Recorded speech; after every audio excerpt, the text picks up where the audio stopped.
नमस्कार। मैं हृदय दबे। आज मैं फिर आपके सामने अपने नए लेख यानी आर्टिकल के साथ मौजूद हूँ। आज मुझे विषय बताने की आवश्यकता शायद नहीं पड़ेगी क्योंकि आप अंदाज लगा लेंगे। जी हाँ, आपने बिल्कुल सही सोचा। आज का मेरा विषय है आम चुनाव 2024। लेकिन सबसे बड़ी बात इस चुनाव में जो देखने में आ रही है, हम सब देख रहे हैं, समझ रहे हैं और महसूस कर रहे हैं, वो ये कि पब्लिक खामोश है। पब्लिक कुछ बोल नहीं रही है। इसी को लेकर राजनीतिक दल और तमाम प्रत्याशी हैरान परेशान हैं कि आखिर पब्लिक की ऐसी खामोशी, चुप्पी, कुछ न कहने की वजह क्या है। इसी को मैंने अपने लेख में बताने की कोशिश की है। मैं अपने लेख से आपको रूबरू कराऊं, उसके पहले यह 8 सेकंड का एक मेरा आग्रह, एक मेरा अनुरोध, एक मेरी रिक्वेस्ट सुनिए और इसे पूरा करिए।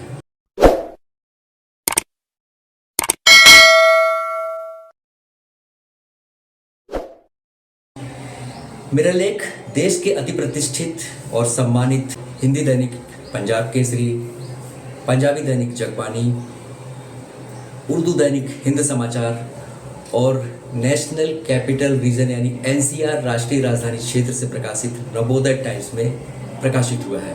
अब आइए सीधे मैं आपको अपने लेख से ही रूबरू कराता हूँ। मतदाताओं की चुप्पी से परेशान राजनीतिज्ञ। आम चुनाव 2024 सिर पर है। चुनाव आयोग की तैयारियों से लगता है कि देश में चुनाव है, वरना बड़े नेताओं की चुनिंदा रैलियों के हो हल्ले के सिवाय कहीं भी नहीं लगता कि पहले चरण के मतदान में थोड़ा ही वक्त शेष है।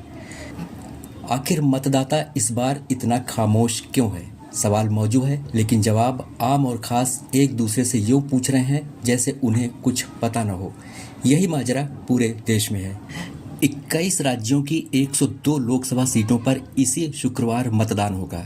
अरुणाचल प्रदेश में 2, बिहार में 4, असम में 4, छत्तीसगढ़ में 1, मध्य प्रदेश में 6, महाराष्ट्र में 5, मणिपुर में 2, मेघालय में 2, मिजोरम में 1, नागालैंड में 1, राजस्थान में 12, सिक्किम में 1, तमिलनाडु में 39, त्रिपुरा में 1, उत्तर प्रदेश में 8, उत्तराखंड में 5, पश्चिम बंगाल में 3, अंडमान निकोबार में 1, जम्मू कश्मीर में 1, लक्षद्वीप में 1 और पुडुचेरी की 1 सीट पर मतदान होगा। चुनाव में ऐसी सुस्ती शायद पहली बार दिख रही है। दिग्गज और स्टार प्रचारक भले अपनी ताकत झोंक रहे हों, लेकिन धरातल की हकीकत अलग है। मतदाता चुप हैं तो कार्यकर्ताओं में भी वह जोश खरोश नहीं। बैनर, पोस्टर, प्रचार वाहन और न ही बैठकों का वो दौर दिख रहा है जो अब तक दिखता रहा। सब कुछ ठंडा ठंडा सा है। सियासी दल भी हैरान है कि मतदाता चुप क्यों है। खामोशी किसी अंडर करंट के चलते तो नहीं। क्या बेरोजगारी, महंगाई, ऐतिहासिक दल बदल, धरना प्रदर्शन और तमाम आंदोलनों ने मतदाताओं का मूड किरकिरा कर दिया? इसी बीच लोक नीति CSDS का चुनाव पूर्व सर्वे भी खूब चर्चाओं में है। क्या इस चुनाव में होलसेल बनाम रिटेल में सीटें छीनने की कछुआ खरगोश जैसी रेस भी दिखेगी? बड़े राज्यों को देखें तो पश्चिम बंगाल में ममता बनर्जी का प्रचार दिखता है। उन्होंने कांग्रेस से गठबंधन न कर उल्टा हमला बोलना शुरू कर दिया है, जबकि TMC को भाजपा से पहले ही बड़ी चुनौती है। स्थिति टक्कर की है और संघर्ष त्रिकोणात्मक तय है। महाराष्ट्र में खासा ऊहापोह है। 2019 के आम चुनाव में शिवसेना पूरे दमखम से भाजपा के साथ थी। आज स्थिति उलट है। शिवसेना भी बटी और राष्ट्रवादी कांग्रेस भी टूट गई। वहीं RSS के गढ़ में मायावती की हुंकार बजाय उत्तर प्रदेश के विदर्भ से होने के गहरे मायने हैं। शायद ध्रुवीकरण का खेला हो, जिससे महाराष्ट्र में शरद पवार और उद्धव ठाकरे के प्रति सहानुभूति की लहर की संभावनाओं को समेटने की चाल छुपी हो। बिहार की बार बार बदलती राजनीतिक पलटमार तस्वीरें वहां के सियासी गणित को किसके पक्ष में साधेंगी, यह दिलचस्प होगा। नीतीश चिराग के साथ फिर NDA में होने से राजद कांग्रेस गठबंधन पर कैसा असर पड़ेगा, वक्त पर छोड़ना होगा।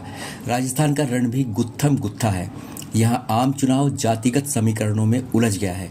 गुर्जर और राजपूत समाज के आमने सामने आ जाने से राजनीतिक स्थिति अत्यंत संघर्षपूर्ण हो गई है। कई जगह NDA प्रत्याशियों की मुखालफत भी दिखने लगी। इसका असर गुजरात में भी समझ आने लगा। वहां पहले चरण का चुनाव 7 मई को है। खासकर पश्चिमी उत्तर प्रदेश में यह फैक्टर तूल पकड़ रहा है। वहीं उत्तर प्रदेश की राजनीति में दलित, ओबीसी और मुस्लिम निर्णायक रहे हैं। ऐसे में एनडीए कैसे डैमेज कंट्रोल करेगी, देखने लायक होगा। कई प्रत्याशियों की सांसें अटकी हुई हैं, तो कई सीटों पर निर्दलीय उतरे हैवीवेट या बागी सत्ताधारी दल को चुनौती दे रहे हैं। वहीं महागठबंधन जनाधार बढ़ाने में जुटा है। पूर्वोत्तर में 8 राज्य हैं: अरुणाचल प्रदेश, असम, मणिपुर, मेघालय, मिजोरम, नागालैंड, त्रिपुरा, जो 7 सिस्टर्स कहलाते हैं। वहीं 8वां राज्य सिक्किम इनका भाई कहलाता है, जो असम में परिसीमन से सभी दलों का समीकरण गड़बड़ाया हुआ है। लोकसभा सीटें जस की तस हैं, लेकिन परिसीमन से बदले जातिगत समीकरण सबके लिए मुश्किलों वाले हैं। हिंसा प्रभावित मणिपुर में चुनावी उत्साह कम और तनाव ज्यादा है, जो पिछले साल 3 मई से ही है।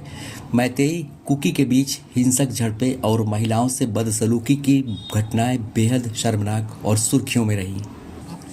चुनाव करीब हैं, लेकिन सन्नाटा और झड़पें जारी हैं। कभी पूर्वोत्तर कांग्रेस लेफ्ट गठबंधन का मजबूत किला था, जो 2016 के बाद कमजोर होता चला गया और 2019 तक पूरी तस्वीर बदल गई। अभी पूर्वोत्तर के 8 में से 7 राज्यों में भाजपा और उसकी सहयोगी सरकारें हैं, लेकिन क्षेत्रीय दल भी कमजोर नहीं हैं। त्रिपुरा में 72 साल के चुनावी इतिहास में पहली बार कांग्रेस वाम दल में हुए गठबंधन ने भाजपा को चुनौती दी है। नतीजे दिलचस्प होंगे। लक्षद्वीप की इकलौती सीट में भाजपा या कांग्रेस कमाल करेगी या फिर एनसीपी बाजी मारेगी। 2019 में यहां भाजपा को महज 125 वोट मिले थे। अंडमान निकोबार की इकलौती सीट पर भी भाजपा कांग्रेस में सीधी टक्कर है। पुडुचेरी में 26 उम्मीदवार हैं, लेकिन टक्कर कांग्रेस के मौजूदा सांसद और भाजपा की राज्य सरकार के गृह मंत्री के बीच है।